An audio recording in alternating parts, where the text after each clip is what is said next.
નમસ્કાર દોસ્તો,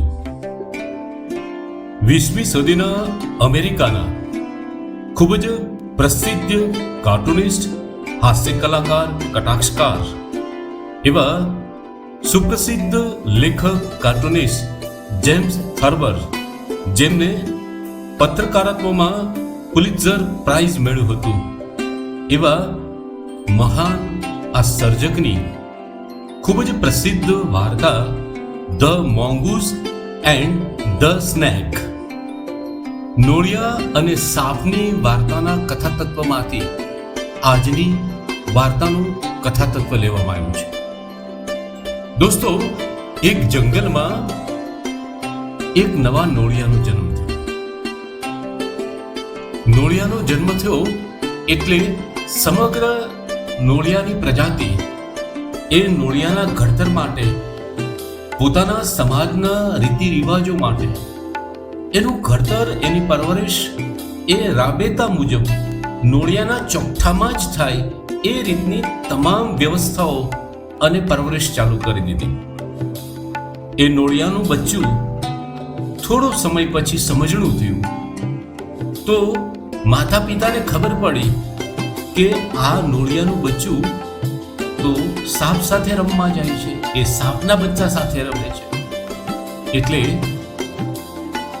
નોળિયાના માતા પિતાએ, જે વયસ્ક હતા, જેને દુનિયા જોયેલી હતી, એ પોતાના બચ્ચાને કહે છે કે બેટા, આપણે સાપ સાથે ન રમાય.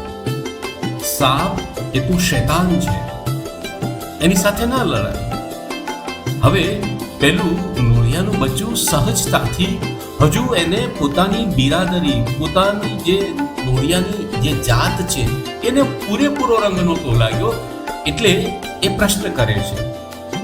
જ્યારે ચોકઠાનો કે પોતાની જ્ઞાતિ અથવા તો નક્કી કરેલા નીતિ નિયમોનો પૂરેપૂરો રંગ ન લાગે ત્યાં સુધી કોઈ પણ જીવાતમાં પોતાની તર્ક શક્તિથી નવું કંઈક શોધવા માંગતો હોય છે અને એમાંથી એમને ઘણા બધા પ્રશ્નો ઊભા થતા હોય. આવો જ પ્રશ્ન એ નોળિયાના બચ્ચાને થયો. એ પોતાના માતા પિતાને કહે છે કે હે માતા પિતા, તમે મને કહો તો ખરા, હું તો હજી જન્મું છું, તો હું શા માટે નોળિયા તરીકે હું સાપ સાથે ન રમી શકું? ત્યારે એ કહે છે કે આપણે તો પેઢી દર પેઢી સાપ પરિવાર સાથે આપણો વેર ચાલે છે. ત્યારે નોળિયાનું બચ્ચું કહે છે કે મારે તો કોઈની સાથે વેર નથી, તો હું રમું તો એમાં શું વાંધો આવે? હું કદાચ સાપની સાથે જંગલમાં ફરું તો શું વાંધો છે? હવે આવા તર્કબદ્ધ સવાલોથી પેલા નોળિયાના માતા પિતા પાસે કોઈ નક્કર બૌદ્ધિક કારણો નહોતા, પરંતુ નોળિયાના માતા પિતા પોતાના બચ્ચાને કહે છે કે બેટા, આ આપણી વર્ષો જૂની પરંપરા છે. આપણા વડીલો, આપણા વડવાઓ હંમેશા નોળિયો અને સાપ આ બધા યુદ્ધ ચાલુ જ રહ્યા છે. એટલે આપણે આપણી જે પરંપરા છે એ પરંપરાને જાળવી રાખવી જોઈએ. ત્યારે એ નોળિયાના બચ્ચાને એ વસ્તુ સમજાતી નથી. એટલે બીજો પ્રશ્ન કરે છે કે કોઈ પરંપરા ખોટી હોય તો પણ માં મારે જાળવી રાખવાની. ત્યારે માતા પિતા વધારે ગુસ્સો કરે છે, પરંતુ માતા પિતાની આ વાત એ નોળિયાનું બચ્ચું માનતું નથી અને સતત એ સાપની સાથે રેમા રાખે છે. હવે ધીમે ધીમે આ સમગ્ર વાત નોળિયાની બિરાદરીમાં પહોંચે.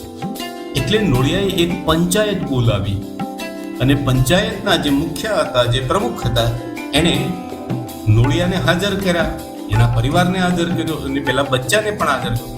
એને પણ એને સમજાવ્યું કે તને વોર્નિંગ આપવામાં આવે છે, આપણી બિરાદરીની બહાર જઈને તું સાપના બચ્ચાઓ સાથે કે સાપ સમૂહ સાથે ભળીશ તો તને સજા કરવામાં આવશે. તે તો નોળિયાની બિરાદરીનું નાક કપાયું. આપણે એમની સાથે હજારો વર્ષોથી વેર છે, આપણે કોઈ દિવસ એની સાથે ક્યારેય રામ રામના સંબંધ નથી, અને તું એની સાથે ભળી ગયો.